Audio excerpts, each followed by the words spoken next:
क्या आप जानते हैं कि भारत में हर साल लगभग 500 से ज्यादा पैरानॉर्मल गतिविधियों की रिपोर्ट की जाती है।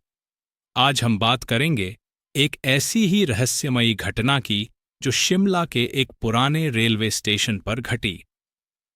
हम ये तो वाकई में दिलचस्प आंकड़ा है। क्या ये घटना भी उन्हीं में से एक है? देखिए, यह कहानी एक ऐसे व्यक्ति की है जिसने अपनी आंखों से भूतिया घटना देखी। रवि नाम का एक यात्री जो अक्सर अनजानी जगहों की खोज में निकल पड़ता था। तो क्या उसने पहले से ही कुछ सुन रखा था इस स्टेशन के बारे में? हाँ, स्थानीय लोगों से उसे पता चला था कि वहां एक भयानक ट्रेन दुर्घटना हुई थी। और जानते हैं, भारतीय रेलवे के रिकॉर्ड्स के अनुसार पिछले 50 वर्षों में ऐसी कई दुर्घटनाएं हुई हैं जिनके बारे में लोग कहते हैं कि वहां अब भी आत्माएं भटकती हैं। आप जो कह रहे हैं वह बिल्कुल सही है। मैंने भी पढ़ा है कि कई पुराने रेलवे स्टेशनों को परित्यक्त कर दिया गया है क्योंकि वहां अजीब घटनाएं होती थीं। वहां का स्टेशन मास्टर भी एक दिलचस्प किरदार था। उम्र में बड़ा, अनुभवी, लेकिन डरा हुआ।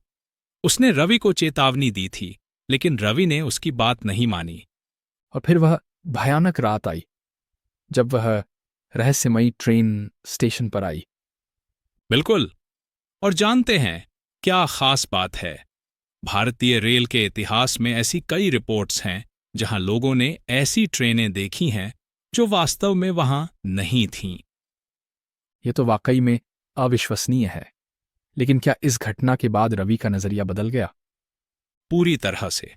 उसने अपनी डायरी में लिखा कि कैसे उस रात के बाद उसने दुनिया को एक अलग नजरिए से देखना शुरू कर दिया। वैज्ञानिक अध्ययनों के अनुसार ऐसी सोतेसिरिक घटनाओं का सामना करने वाले ऐदई 80% लोगों के व्यवहार में बदलाव आता है। तो इस कहानी से हमें क्या सीख मिलती है? सबसे बड़ी सीख यह है कि दुनिया में कुछ चीजें ऐसी हैं जो विज्ञान की कसौटी पर खरी नहीं उतरती। हमें न तो पूरी तरह से अविश्वासी होना चाहिए और न ही अंधविश्वासी। संतुलन बनाए रखना चाहिए प्रिय थे। और यह भी कि कभी कभी पुरानी कहावतों और स्थानीय मान्यताओं में भी सच्चाई छिपी होती है। बिल्कुल सही कहा। और इसी के साथ हम आज की इस रहस्यमयी कहानी को यहीं विराम देते हैं। याद रखिए, हर अनजानी जगह अपनी कहानी छिपाए होती है, लेकिन हर कहानी जानने की जरूरत नहीं होती।